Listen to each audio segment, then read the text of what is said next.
नमस्कार साथियों, आप सभी का हमारे यूट्यूब चैनल आरवी एंटरटेनमेंट में हार्दिक स्वागत है। अगर आपको स्टोरी पसंद आए, तो प्लीज़ चैनल को लाइक, फॉलो और सब्सक्राइब ज़रूर करें। तो दोस्तों, चलते हैं अपने नेक्स्ट एपिसोड की तरफ। वह दक्षा जो रीवा को महल के बाहर मिला था, वह रीवा से कहता है, रीवा वह शक्तिपुंज हमें दे दो। मैं ही मायालोक का राजा हूँ। देखो मेरे पास वह तलवार भी है, जिसके कारण आप इस मायालोक में आए थे। रीवा उससे हंसते हुए कहता है, अगर आप मायालोक के राजा दक्षा हैं, तो फिर ये तलवार आपके पास कैसे है? यह तलवार तो आपने हमें दिया था, जब मैं इस शक्तिपुंज को लेने जा रहा था। अपना सच सामने आता देख वो राक्षसी जो महाराज दक्षा के रूप में थी, उसने अपना असली रूप धारण कर लिया, जो बहुत ही भयानक थी। उसने रीवा के हाथों से शक्तिपुंज को छीनने की कोशिश की, पर रीवा ने शक्तिपुंज को असली महाराज को जल्दी से दे दिया। और दक्षा ने जैसे ही शक्तिपुंज को अपने हाथों में लिया, उस शक्तिपुंज की सारी शक्तियां उसके अंदर धीरे धीरे समाहित होने लगी, जिसे देख वह राक्षसी घबरा जाती है, क्योंकि उसे पता है अगर शक्तिपुंज की शक्तियां दोबारा दक्षा के अंदर समाहित हो गई, तो फिर मायालोक में फैले संपूर्ण राक्षसों और राक्षसियों का अंत निश्चित है। इसलिए वह जल्दी से अपनी शक्ति से दक्षा पर प्रहार करती है। पर जैसे ही उसने अपनी शक्ति का प्रहार दक्षा के ऊपर किया, संजीरा ने अपनी शक्ति से उसकी शक्ति को नष्ट कर दिया। पर वह राक्षसी दोबारा से शक्तिपुंज को पाने के लिए अपनी किसी बड़ी राक्षसी शक्ति का प्रयोग करती है। पर संजीरा ने फिर से उसकी शक्ति को बीच रास्ते में ही नष्ट कर दिया। और जब तक शक्तिपुंज की शक्ति भी दक्षा के अंदर समाहित हो चुकी थी, उस राक्षसी ने जब ये देखा, तो वहां से जल्दी से भागने की कोशिश करती है, ताकि वह अपनी महारानी समरी को बता सके कि दक्षा ने शक्तिपुंज को प्राप्त कर लिया है और शक्तिपुंज की शक्तियां भी उसके अंदर समाहित हो चुकी हैं। पर वह जैसे ही वहां से जाने की कोशिश करती है, संजीरा उसे अपनी शक्ति से बांध लेते हैं और उसे कहते हैं, कहाँ है तेरी महारानी समरी? पर वह राक्षसी कुछ नहीं बोलती और बंधन से मुक्त होने की बार बार कोशिश कर रही थी। फिर दक्षा उस राक्षसी पर क्रोधित होते हुए कहते हैं, जल्दी बताओ कहाँ है वह राक्षसी समरी, जिसने मुझसे सब कुछ छीन लिया है, और मेरी पुत्री अनुवर्णा को उसने कहाँ बंद कर रखा है? पर वह राक्षसी उन्हें कुछ बताने के बजाय जोर जोर से हंसने लगती है और कहती है, तुम सब मेरी राक्षसों की महारानी शमरी का कुछ अहित नहीं कर सकते हो, क्योंकि वह अमर सरोवर में स्नान करके पहले ही अमर हो चुकी है और वह अब एक बड़ी साधना कर रही है, और उसके पूर्ण होते ही उन्हें ऐसी शक्ति प्रदान होने वाली है, जिससे तुम तो क्या, तुम्हारे भगवान भी उनका सामना नहीं कर पाएंगे। उस राक्षसी की यह बात सुनते ही रीवा को बहुत क्रोध आ जाता है और वह दक्षा से कहता है, महाराज जी, आप इस राक्षसी के यह बेमतलब की बातें क्यों सुन रहे हो? इसे अभी खत्म कर दो। हम उस राक्षसी समरी को वैसे भी ढूंढ लेंगे। तब संजीरा उस राक्षसी के चारों तरफ अग्नि जला देते हैं और वह राक्षसी चिल्लाते हुए कहती है, तुम शंभरी का कुछ भी अहित नहीं कर पाओगे और ना ही तुम सब कभी अनुवर्णा तक ही पहुंच पाओगे। और वह राक्षसी वहीं पर चिल्लाते हुए थोड़ी देर में जलकर भस्म हो जाती है। रीवा संजीरा से कहता है, संजीरा जी, आप तो अपनी शक्तियों से यह पता लगा सकते हैं कि वे राक्षसी अनुवर्णा को कहाँ रखे है। तब संजीरा अपनी आंखों को बंद करके अपनी शक्ति से अनुवर्णा को देखने की कोशिश करता है, पर उसे सब कुछ धुंधला धुंधला सा नजर आ रहा था, जिससे वह समझ ही नहीं पा रहा था कि अनुवर्णा कहाँ और किस स्थान पर है। रीवा फिर से संजीरा से कहता है, संजीरा जी, क्या आपको अनुवर्णा दिखी कि वह कहाँ पर है? संजीरा ने रीवा की ओर देखते हुए कहा, नहीं रीवा, हमें कुछ समझ नहीं आया कि वह राक्षसी अनुवर्णा को कहाँ पर रखे हुए है, क्योंकि हमें सब कुछ धुंधला सा ही नजर आ रहा है। तब दक्षा शक्तिपुंज को अपने सामने रखता है और मन ही मन में कुछ धीरे धीरे करने के बाद उस शक्तिपुंज के ऊपर अपने हाथों को फेरते हुए कहता है, मेरे पूर्वजों की अदृश्य शक्तियां, हम आप सबसे प्रार्थना करते हैं कि आप सब हमारी मदद करें और हमें यह दिखाओ कि मेरी पुत्री अनुवर्णा कहाँ पर है।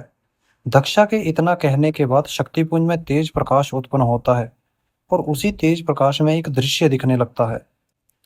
दक्षा तो उस दृश्य को देखकर एकदम टूट सा जाता है और एकदम से जमीन पर गिर जाता है। पर संजीरा और रीवा उस दृश्य को ही देख रहे थे। उस दृश्य को देखकर रीवा के अंदर तो क्रोध की भयानक आग उत्पन्न हो जाती है। रीवा के चेहरे पर क्रोध के इतने भयानक भाव को देखकर संजीरा उससे कहता है, रीवा, यह समय क्रोध करने का नहीं है। हमें अब बहुत ही सोच समझकर और शांति से आगे बढ़ना होगा, क्योंकि क्रोध में कोई भी कार्य सफल नहीं होता है। अब हमें जल्द से जल्द इस दृश्य में दिखाए गए स्थान को ढूंढना है। दक्षा अब भी जमीन पर पड़ा उस दृश्य को ही निहार रहा था, और थोड़ी देर में शक्तिपुंज का प्रकाश समाप्त हो गया और वह दृश्य अपने आप अदृश्य हो गया। उस दृश्य के अदृश्य हो जाने के बाद संजीरा दक्षा को उठाते हुए कहता है, मित्र, यह समय टूटकर बिखरने का नहीं है। हमें जल्द से जल्द वहां पहुंचना होगा। पर दक्षा के मुख से एक भी शब्द नहीं निकल पा रहा था।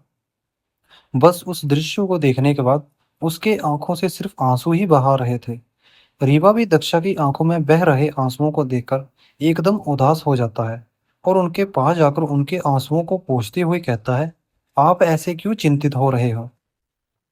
कुछ नहीं होगा। उन सबको, उस राक्षसी को क्या लगता है? उनको बंदी बनाकर, आपको कमजोर करके वह आपको हरा देगी। और आप ये मत भूलिएगा कि आप इस मायालोक के कोई साधारण इंसान नहीं है। आप इस मायालोक के महाराज हैं, महाराज दक्षा, जिनके सामने कभी कोई नहीं टिक पाया है। और आज तो आपकी सारी शक्तियां भी आपके पास हैं। फिर क्यों चिंतित हो रहे हैं? उसका राक्षसी का अब अंत करने का समय आ गया है। संजीरा भी दक्षा को समझाते हुए जल्दी से चलने को कहता है। रीवा दक्षा को उठाता है और उनसे तेज आवाज में कहता है, महाराज, आप अपने को संभालिए और अब जल्दी से उस स्थान पर पहुंचने के लिए आगे बढ़िए। दक्षा अपने शक्तिपुंज को अपने हाथों में लेते हुए रीवा से कहता है, हाँ रीवा, आप ठीक कह रहे हैं, और अब उस राक्षसी का अंत बहुत जल्द होगा।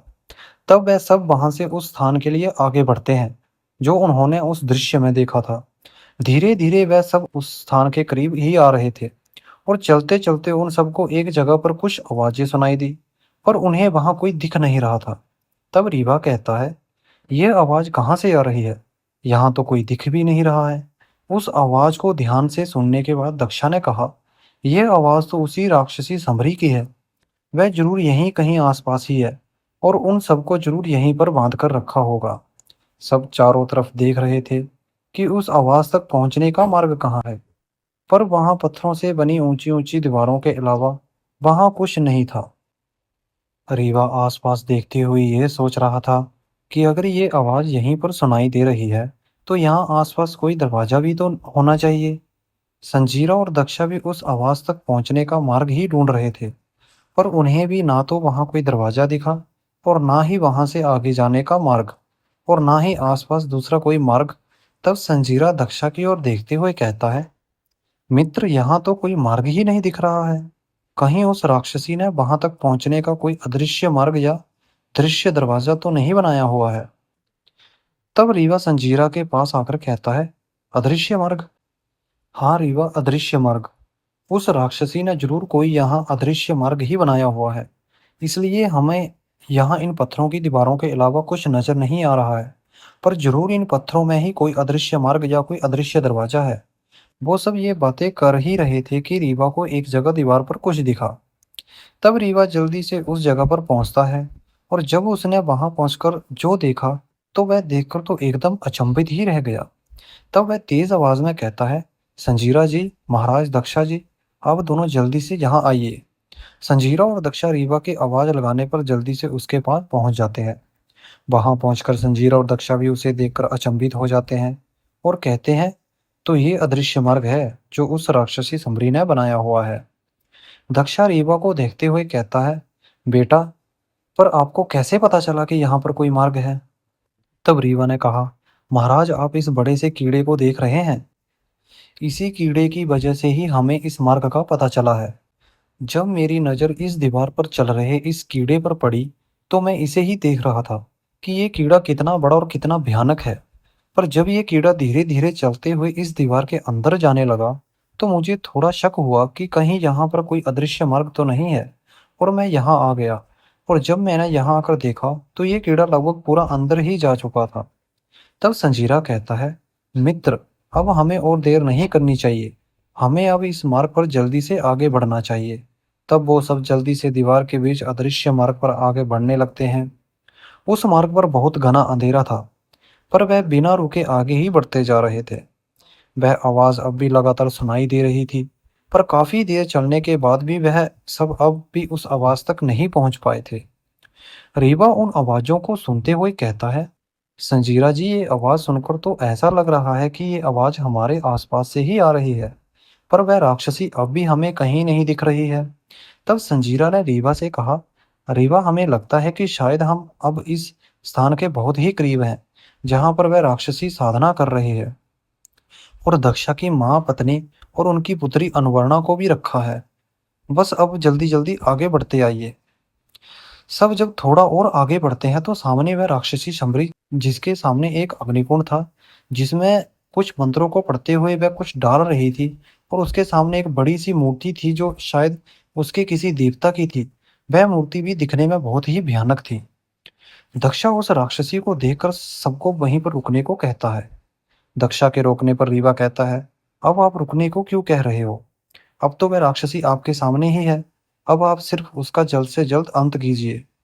दक्षा रीवा की ओर देखते हुए कहा, शमरी राक्षसी तो हमें यहाँ दिख रही है, पर हमारी माँ पुत्री और हमारी पत्नी कहीं नहीं दिख रही है।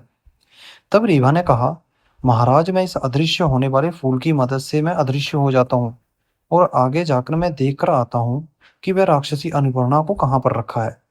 हाँ रीवा, आप ठीक कह रहे हो। आप जल्दी से जाओ और आकर हमें बताओ कि अनुपर्णा और वह सब यहाँ पर है कि नहीं। दक्षा ने कहा।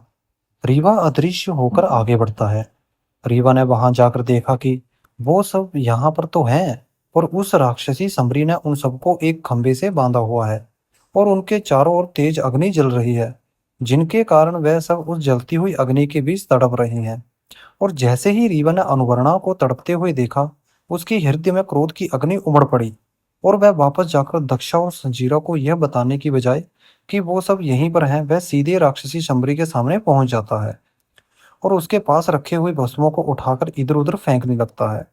पर वह राक्षसी अपनी आंखें बंद किए हुए बस निरंतर मंत्रों का उच्चारण किए जा रही थी। तब रीवा वहां पर जल भरे घड़े को उठाता है, और उस घड़े का पूरा जल अग्निकुंड में डाल देता है, जिसके कारण वह अग्नि बुझ जाती है। और उस अग्निकुंड के बुझते ही उस राक्षसी समरी की आंखें खुल जाती हैं, और वह अपनी साधना को खंडित होता देख बहुत क्रोधित होती है, और तेज आवाज में कहती है, कौन है तू और यहाँ कैसे आ गया? इधर दक्षा संजीरा से कहता है, रीवा को गए हुए काफी समय हो गया है, और वह अब तक वापस नहीं आया है। हाँ, रीवा को गए तो काफी समय हो गया है। चलो चलकर देखते हैं, कहीं उस राक्षसी ने रीवा को देख तो नहीं लिया है। तब दक्षा ने कुछ आवाजें सुनी, और जल्दी से संजीरा को आगे चलने को कहा। आगे जाकर देखा कि वह राक्षसी रीवा पर प्रहार कर रही है, और रीवा भी दक्षा द्वारा दी गई तलवार से उस राक्षसी के प्रहार से अपने आप को बचा रहा है, और बार बार उससे कह रहा है, मैं आज तुझे नहीं छोड़ूंगा। जब दक्षा वहां पहुंचे, तब उस राक्षसी की नजर उन पर पड़ी। तब उसने दक्षा को देखते हुए कहा, तो आप हैं इसे यहाँ भेजकर हमारी साधना को खंडित करवाने वाले, पर ना तो तुम मेरा कुछ कर सकते हो, और ना ही ये संजीरा जो तुम्हारे साथ यहाँ आया है हमारा अंत करने के लिए। और तभी वह समरी राक्षसी अपनी शक्तियों से अपनी सभी राक्षसों और राक्षसियों को वहां बुला लिया, और अनुपर्णा उसकी माँ और दादी माँ के पास जल रही अग्नि को और अधिक तेज कर देती है, जिसके कारण अनुवर्णा मूर्छित हो जाती है। शंबरी राक्षसी द्वारा बुलाए गए सभी राक्षस चारों तरफ से उन सबको घेर लेते हैं। तब वह जोर जोर से एक भयानक हंसी हंसने लगते हैं, और हंसते हुए कहती है, अब मैं दक्षा तुम्हें और तुम्हारे परिवार को एक साथ ही खत्म करूंगी, और तुम्हारे साथ संजीरा और ये मासूम सा लड़का भी मारा जाएगा। तभी वहां खड़ी एक राक्षसी ने कहा, यह लड़का देखने में मासूम जरूर है, पर इसी ने आपकी बहन देवतयन का अंत किया है, और यही है वो जो दक्षा को देवतयन की कैद से छुड़ाकर लाया है। और शंबरी ने जैसे ही सुना कि ये लड़का वही है जो उसकी बहन देवतयन का अंत किया था, तब उसकी आंखें क्रोध से एकदम लाल हो जाती है, और वह भयानक आवाज में रीवा से कहती है, तो तू है जिसकी वजह से मेरी बहन का अंत हुआ है, और इस दक्षा को तूने मेरी बहन की कैद से छुड़ाया है, पर ना अब तू मुझसे बचेगा और ना ही ये सब। और तभी शंबरी रीवा पर अपने शस्त्र से प्रहार करने के लिए आगे बढ़ती है। रीवा के हृदय में भी सिर्फ क्रोध ही भरा हुआ था। वह भी इस बात को नहीं सोच रहा था कि वह उस शंबरी राक्षसी के शस्त्र के प्रहार को रोक भी पाएगा या नहीं। और वह भी तेजी से अपनी तलवार लेकर शंबरी की तरफ बढ़ता है, और उसके मन में सिर्फ एक ही विचार था कि वह आज इस राक्षसी को खत्म कर देगा। तभी दक्षा रीवा को शंबरी के सामने से हटा देता है, और खुद सामने आ जाता है। उस राक्षसी का सामना करने के लिए। और तभी वह राक्षसी अपनी शक्तियों से दक्षा पर प्रहार करने लगती है, पर उसकी हर एक शक्ति को दक्षा अपने तक पहुंचने से पहले ही नष्ट कर दे रहा था।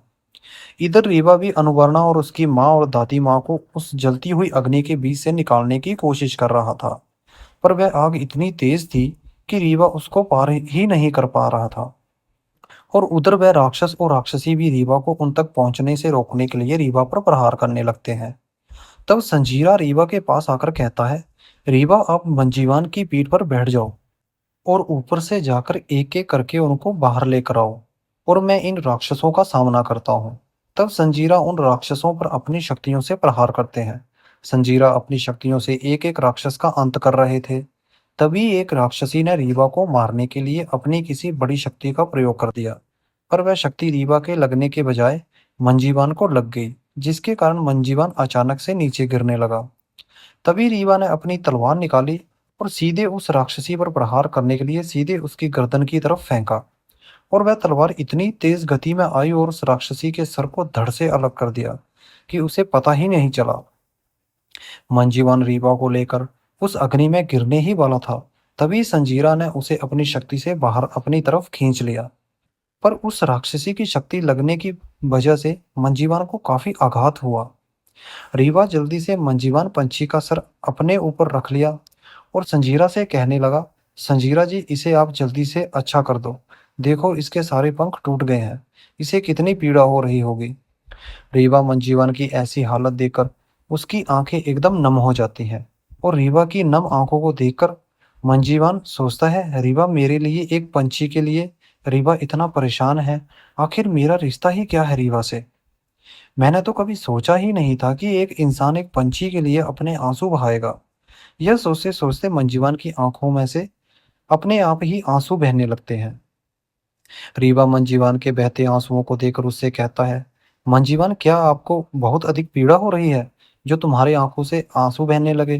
तब मंजीवान रीवा की आंखों को देखते हुए कहता है, नहीं रीवा, हमें तो तनिक भी पीड़ा नहीं हो रही है, ये आंसू तुम्हारे मेरे प्रति आपका यह निश्चय प्रेम को देखकर अपने आप ही बहे जा रहे हैं। उधर अनुवर्णा भी मूर्छित पड़ी थी, जिसे देख उसकी माँ और दादी बार बार चिल्लाते हुए कह रही थी, जल्दी अनुवर्णा को बचा लो, मेरी बच्ची को इस अग्नि से बाहर निकालो। तब तक संजीरा ने वहां के लगभग सभी राक्षस और राक्षसियों को खत्म कर दिया था। उधर दक्षा और शंभरी राक्षसी के बीच अब भी शक्तियों का प्रहार लगातार हो रहा था। दक्षा बार बार शंभरी का अंत करने के लिए अपनी शक्तियों का प्रयोग कर रहा था, पर उस राक्षसी पर दक्षा की किसी शक्ति का कोई प्रभाव ही नहीं हो रहा था। तब दक्षा अपने मन में सोचता है, कहीं ये राक्षसी सच में तो नहीं अमर हो गई है। और शमरी राक्षसी भी दक्षा पर अपनी किसी शक्ति का प्रभाव ना होता देख सोचती है, इसके ऊपर तो मेरी किसी शक्ति का प्रभाव ही नहीं हो रहा है, मैंने तो इसके शक्तिपुंज को छीन कर इसकी सभी शक्तियों को नष्ट कर दिया था, फिर अचानक से इसके पास इतनी शक्तियां कहाँ से आ गई हैं कि ये मेरी बड़ी से बड़ी शक्ति को भी नष्ट कर दे रहा है। तभी उसकी नजर दक्षा के पास चमक रही एक वस्तु पर पड़ी। उसे देख उसने सोचा, कहीं दक्षा ने अपना शक्तिपुंज दोबारा से तो नहीं प्राप्त कर लिया है। पर उसे शक्तिपुंज के पास बनाए गए अपने सुरक्षा कवच पर इतना विश्वास था कि वह फिर सोचती है, शक्तिपुंज के पास तो कोई भी नहीं पहुंच सकता है, क्योंकि मेरे सुरक्षा कवच को कोई तोड़ ही नहीं सकता है। उधर संजीरा सभी राक्षस और राक्षसियों को अपनी शक्तियों से नष्ट कर दिया था, और मंजीवान को अपनी शक्ति से पुनः पहले जैसा ही स्वस्थ कर दिया था। तब रीवा जल्दी से मंजीवान की पीठ पर बैठता है और जल्दी उसे अनुवर्णा के पास पहुंचने को कहता है। रीवा ने मंजीवान की मदद से अनुवर्णा के पास पहुंच जाता है और जल्दी जल्दी अनुवर्णा की माँ और दादी माँ को खंभे से खोलता है और जल्दी से मंजीवान के पीठ पर बैठने को कहता है। पर अनुवर्णा की दादी माँ और माँ रीवा से रोते हुए कहती हैं, रीवा बेटा, पहले आप मेरी पुत्री को यहाँ से बाहर ले जाओ, देखो इसकी कैसी स्थिति हो गई है। पर रीवा फिर उनसे कहता है, पहले आप दो यहाँ से बाहर जाइए, मैं अनुवर्णा को कुछ नहीं होने दूंगा, कृपा करके आप दोनों यहाँ से जल्दी जाइए। रीवा के कहने पर वह दोनों मंजीवान की पीठ पर बैठ जाती है और मंजीवान जल्दी से उन्हें लेकर बाहर छोड़कर रीवा के पास वापस आ जाता है। तब रीवा अनुवर्णा को अपनी गोद में उठाता है और उसे लेकर मंजीवान की पीठ पर बैठकर मंजीवान से जल्दी बाहर निकलने को कहता है, और मंजीवान जल्दी से रीवा को वहां से बाहर निकाल लेता है। दक्षा की माँ दक्षा से तेज आवाज में कहती है, बेटा दक्षा, आज इस राक्षसी को मत छोड़ना। इसने हम सबका पूरा जीवन ही व्यर्थ कर दिया है और इसने हमारे पोते वरुण को पहले ही मार दिया है और आज देखो, इसके कारण हमारी अनुगणना किस स्थिति में है। तब वह राक्षसी जोर जोर से हंसने लगती है और हंसते हुए दक्षा की माँ से कहती है, क्या आप भूल गए हैं कि हमारा अंत कोई नहीं कर सकता है, क्योंकि आपने ही तो हमें बताया था अमर सरोवर के बारे में। मैं अमर सरोवर स्नान करके अब सदा सदा के लिए मैं अमर हो चुकी हूँ, मुझे कोई नहीं मार सकता है। और वह राक्षसी यह कहते हुए जोर जोर से हंसने लगती है। तब अनुवर्णा की दादी माँ ने थोड़ा मुस्कुराते हुए उस राक्षसी से कहा, अरे मूर्ख राक्षसी, तुझे क्या लगा मैं तुझे अमर होने का पूरा सच बताकर तुझे अमर होने दूंगी ताकि तुम इस सुंदर सृष्टि का विनाश कर सके। मैंने तुझे अमर सरोवर में स्नान करने की जो तिथि बताई थी वह गलत थी। अमर सरोवर में अमर स्नान करने की तिथि हजारों वर्षों में आती है, जो सिर्फ कुछ क्षण मात्र के लिए ही होती है। और जैसे ही संबरी राक्षसी को यह सुना कि वह जिस तिथि में अमर सरोवर में स्नान करके आई है वह गलत तिथि है और जिसके कारण वह अमर नहीं हो सकी, उसे ये जानकर बहुत क्रोध आता है और वह तभी अपना विकराल रूप धारण कर लेती है और चिल्लाते हुए अनुवर्णा की दादी माँ की ओर देखती है और उन्हें देखते हुए कहती है, तूने मेरे साथ इतना बड़ा छल किया है। तब अनुवर्णा की दादी माँ भी क्रोधित आवाज में उस राक्षसी से कहती है, छल तो तूने हम सबके साथ किया था। तूने छल से ही तो हमारे पुत्र दक्षा से मायालोक छीन लिया था और हम सबके साथ तूने पूरा मायालोक ही तबाह कर दिया और आज तू मुझसे छल की बात कर रही है। आज तेरा हमेशा हमेशा के लिए अस्तित्व मिट कर ही रहेगा। तब शमरी राक्षसी भयानक आवाज में कहती है, तुम सब क्या मेरा अंत करोगे? अंत तो आज मैं तुम सबका करूंगी। तभी वह राक्षसी वहां अपनी माया फैला देती है और अपनी जैसी हजारों शमरी राक्षसी बना देती है। शमरी राक्षसी की सभी परछाइयां एक जैसी ही थी और वो सब एक जैसी भयानक हंसी हंस रही थी और वह हंसते हुए कह रही थी, अब करो हमारा अंत, मैं भी देखूं कितनी शक्तियां हैं तुम सबके पास। तभी वह राक्षसियों की परछाइयां उन सब का अंत करने के लिए उन पर प्रहार करने लगती हैं और वो सब भी उन राक्षसी से बचने के लिए अपनी अपनी शक्तियों से उन राक्षसी के प्रहार को रोक भी रहे थे और उन पर प्रहार भी कर रहे थे। पर उन राक्षसी पर किसी की किसी भी शक्ति का प्रभाव उन पर नहीं हो रहा था, क्योंकि वो सब सिर्फ एक माया थी और जब तक असली शमरी राक्षसी का अंत नहीं होगा, उन सब राक्षसी का भी अंत कर पाना असंभव ही था।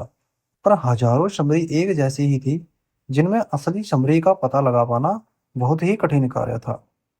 तब संजीरा बार बार उन राक्षसियों को सब पर घातक प्रहार करता देख वो एक रक्षा लकीर खींचता है और सबको उस रक्षा लकीर के अंदर ही रखकर उन राक्षसियों का सामना करने को कहता है।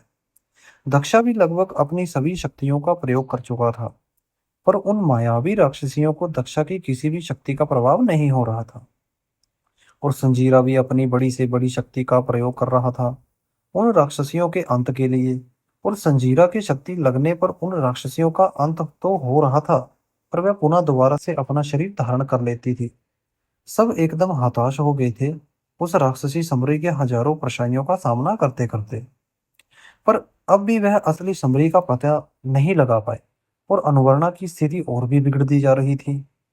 तब रीवा अनुवर्णा की इस बिगड़ती हुई स्थिति को देखकर बहुत परेशान हो जाता है और वह अब इस राक्षसी का अंत जल्द से जल्द चाहता था, पर कैसे?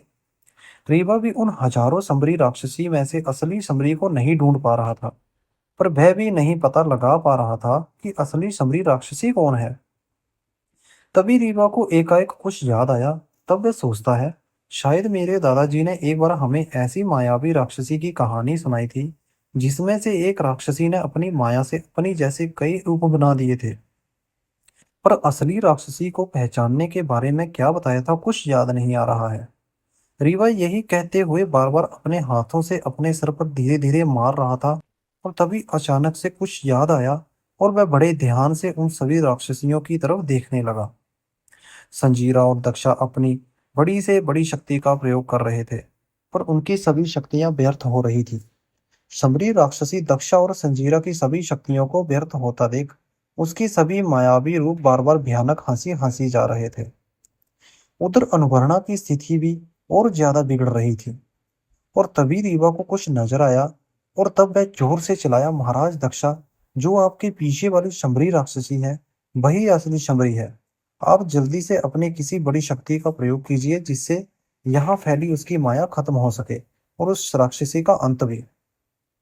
रीवा की आवाज सुनते ही संजीर और दक्षा जल्दी से पीछे मुड़ते हैं, पर शंबरी राक्षसी के सभी मायावी रूप अब भी लगातार उन सब पर प्रहार किए जा रहे थे। तब दक्षा संजीरा से कहता है, संजीरा आप इन मायावी रूपों का सामना करो और मैं इस राक्षसी शंबरी का। और दक्षा ने जैसे ही अपने शक्तिपुंज की शक्तियों का प्रयोग उस असली शबरी पर किया, तो वे राक्षसी इस बार शक्तिपुंज की शक्ति में अपने आप को बचा नहीं सकी और उसे उस शक्ति से काफी आघात लगा। शमरी को काफी तेज आघात लगने के बाद भी वह पुनः अपने आप को संभालती है और पुनः अपनी शक्ति का प्रहार दक्षा पर करती है, पर उसकी शक्ति का तनिक भी प्रभाव दक्षा पर नहीं पड़ा। दक्षा भी शंबरी राक्षसी की शक्ति को जवाब देने के लिए पुनः अपनी शक्ति से उस पर प्रहार कर देते हैं, पर इस शंबरी राक्षसी दक्षा की शक्ति को अपने तक पहुंचने से पहले ही नष्ट कर देना चाहती थी, पर वह इस बार भी दक्षा की शक्ति को अपने तक पहुंचने से रोकने में असफल हो गई और दक्षा की शक्ति जाकर सीधे उसे लग गई, जिससे फिर उसे आघात हुआ। तब वह शंबरी राक्षसी ने अपने सभी मायावी रूपों को एक एक करके अपने अंदर सम्माहित करने लगी और देखते ही देखते शबरी राक्षसी एक विशाल और बहुत ही विकराल रूप धारण कर लेती है और शबरी अपना विकराल रूप धारण करते ही जोर जोर से हंसने लगती है और हंसते हुए कहती है, तुम सब मेरा अंत करना चाहते हो ना, पर मेरा अंत कर पाना इतना आसान नहीं है। तब वह राक्षसी वहां मूर्छित पड़ी अनुवर्णा की तरफ तेजी से बढ़ती है और उसे उठाकर जलती हुई अग्नि की तरफ तेजी से बढ़ती है और अनुवर्णा की माँ और दादी माँ उस राक्षसी को उस अग्नि की तरफ बढ़ने से रोक रही थी और बार बार चिल्लाते हुए उससे कह रही थी, मेरी बच्ची को छोड़ दो, इसे कुछ मत करो। और दक्षा संजीरा भी एक साथ मिलकर अपनी शक्तियों से शंबरी पर अपनी शक्तियों से प्रहार कर रहे थे, पर उस राक्षसी के इतने विशाल और विकराल रूप पर किसी भी शक्ति का जैसे कोई असर ही नहीं हो रहा था और वह राक्षसी आगे बढ़ते हुए बस यही कहे जा रही थी, अगर ये अनुवर्णा ही मर जाएगी तो फिर इसके माता पिता तो ऐसे ही मर जाएंगे, क्योंकि शंबरी अब ज्यादा देर तक दक्षा और संजीरा की शक्तियों का सामना नहीं कर सकती थी। दक्षा और संजीरा की किसी भी शक्ति का प्रभाव उस राक्षसी पर ना होता देख रीवा को बहुत क्रोध आ रहा था और जब तक वह राक्षसी अनुवर्णा को लेकर उस जलती हुई अग्नि के समीप भी पहुंच चुकी थी, तब रीवा अनुवर्णा को बचाने के लिए जल्दी से अपनी तलवार निकालता है और मंजीवान के पीठ पर बैठते हुए उससे कहता है, मंजीवान जल्दी हमें उस राक्षसी के पास ले चलो। और मंजीवान को पलक झपकते ही रीवा को उस राक्षसी के पास लेकर पहुंच जाता है और जैसे ही शंबरी राक्षसी अनुवर्णा को उस जलती हुई अग्नि में फेंकने ही वाली थी कि रीवा उड़ते हुए मंजीवान की पीठ पर बैठे हुए दक्षा की चमत्कारी तलवार से उस राक्षसी की गर्दन पर सीधे वार कर देता है और कब उस राक्षसी की गर्दन कटकर नीचे गिर गई उसे पता ही नहीं चला, पर अनुवर्णा उसके हाथों से छूटकर उस अग्नि में गिरने ही वाली थी। रीवा ने जब देखा कि आज अनुवर्णा उस भयानक जलती हुई अग्नि में गिरने वाली है, तब रीवा जल्दी से मंजीवान की पीठ पर से कूद जाता है और जल्दी से अनुवर्णा को अपने दोनों हाथों पर रोक लेता है और तेजी से अनुवर्णा को लेकर बाहर की तरफ छलांग लगाता है। और दक्षा की आंखें तो बस रीवा पर ही टिकी थी और जैसे ही रीवा अनुवर्णा को लेकर बाहर आता है, सब जल्दी से उसके पास पहुंच जाते हैं। रीवा अनुवर्णा का सर अपनी गोद में लिए बैठा था और बार बार उसे उठाने की कोशिश कर रहा था। अनुवर्णा की माँ और दादी माँ अनुवर्णा के पास पहुंचकर उसे उठाते हुए कहती हैं, अनुवर्णा मेरी पुत्री, अब तो उठ जाओ, हम सब आपके बिना जीवित नहीं रह सकते हैं, उठ जाना मेरी बच्ची। पर अनुवर्णा अब भी वैसी की वैसी पड़ी थी। अनुवर्णा की माँ दक्षा की ओर देखते हुए कहती है, देखिए ना आप, मेरी बच्ची कब से ऐसे ही चुपचाप पड़ी है, अब इससे कहो ना कि ये मुझसे बात करे, अपनी माँ से बात करे। वर्षों बाद तो मेरी बच्ची मुझे मिली है, अब मैं इसे वह सारी खुशियां देना चाहती हूँ जो एक माँ अपनी पुत्री को बचपन में देती है। अनुवर्णा की माँ इतना कहते कहते जोर जोर से रोने लगती है। तब दक्षा उन्हें समझाते हुए कहते हैं, कुछ नहीं होगा हमारी बच्ची को। और दक्षा भी अनुवर्णा को उठाने लगते हैं, पर अनुवर्णा के शरीर में अब भी कोई क्रिया नहीं हो रही थी और रीवा तो बस अनुवर्णा को एकटक देखे ही जा रहा था। पर अनुवर्णा की ऐसी स्थिति को देखकर रीवा की आंखें एकदम नम हो गई थी। वह कुछ तो कहना चाह रहा था, पर उसके मुख से एक शब्द भी नहीं निकल पा रहा था। वह सिर्फ अनुवर्णा की उस मुरझाए हुए चेहरे को ही देख रहा था। तभी अनुवर्णा की दादी माँ दक्षा से कहती है, पुत्र अनुवर्णा को जल्दी से अपने महल ले चलो। हमें अनुवर्णा को जल्दी से किसी वैद्य को दिखाना होगा, क्योंकि अनुवर्णा की हृदय गति धीरे धीरे कम होती जा रही है। जब वो सब अनुवर्णा को लेकर चलने ही वाले थे कि वहां किसी की आवाज आई। महारानी शंबरी, यहाँ पर इतनी शांति क्यों है? क्या आपकी आराधना पूरी हो गई है? यह कहते कहते वह आवाज वहीं पर आ गई, जहां पर शंबरी का निर्जीव शरीर पड़ा था। और उसने जैसे ही शंबरी का निर्जीव पड़ा शरीर देखा, वह जोर से चिल्लाई, कौन है यहाँ? और किसने किया महारानी शंबरी का अंत? मैं उसे छोड़ूंगी नहीं। और जैसे ही उसकी नजर उस जलती हुई अग्नि के पास गई, तो उसी अग्नि के उजाले में उसने देखा कि वहां कई लोग खड़े हैं। तब वह तेज आवाज में चिल्लाते हुए कहती है, कौन हो तुम सब? तुमने मारा मेरी महारानी को। मैं तुम में से किसी को भी नहीं छोड़ूंगी। और तभी वह अपनी शक्ति का प्रहार उन सब पर करने लगती है। पर संजीरा उसकी हर एक शक्ति को बीच राह में ही नष्ट कर देता है। तब संजीरा उस पर अपनी मारण शक्ति का प्रयोग करने ही वाले थे, ताकि उसका भी अंत जल्द हो सके। तब रीवा की नजर उसके चेहरे पर पड़ी। तब रीवा ने संजीरा को उस पर मारण शक्ति का प्रहार करने से रोकते हुए कहता है, संजीरा जी, आप इसे मत मारिए। ये कोई राक्षसी नहीं है। इसे तो शमरी राक्षसी ने अपने स्वार्थ के लिए अपनी शक्तियों से एक राक्षसी बना दिया था। तब संजीरा रीवा की ओर देखते हुए कहता है, ये क्या कह रहे हो? तुम्हें कैसे पता कि ये राक्षसी नहीं है? तब रीवा ने कहा, संजीरा जी, जब मैं अनुवर्णा को ढूंढते हुए उस शमरी राक्षसी का पीछा करते हुए जंगल में पहुंचा था, तभी मुझे उस घने जंगल में ही ये दिखी थी। और तभी हमें वहां एक बुजुर्ग व्यक्ति भी मिला था, जिसकी मदद से हम यहाँ तक पहुंचे थे। और हमें उसी व्यक्ति ने बताया था कि इसका नाम नीलाक्षी है, और वह उसकी पुत्री है, जिसको बचपन में ही शमरी राक्षसी अपने साथ उठा लाई थी। पर नीलाक्षी अब भी अपनी शक्तियों से प्रहार किए जा रही थी। तभी संजीरा ने अपनी किसी बड़ी शक्ति का प्रहार उस पर कर दिया, और उस शक्ति के लगते ही वह एकदम से नीचे गिर गई।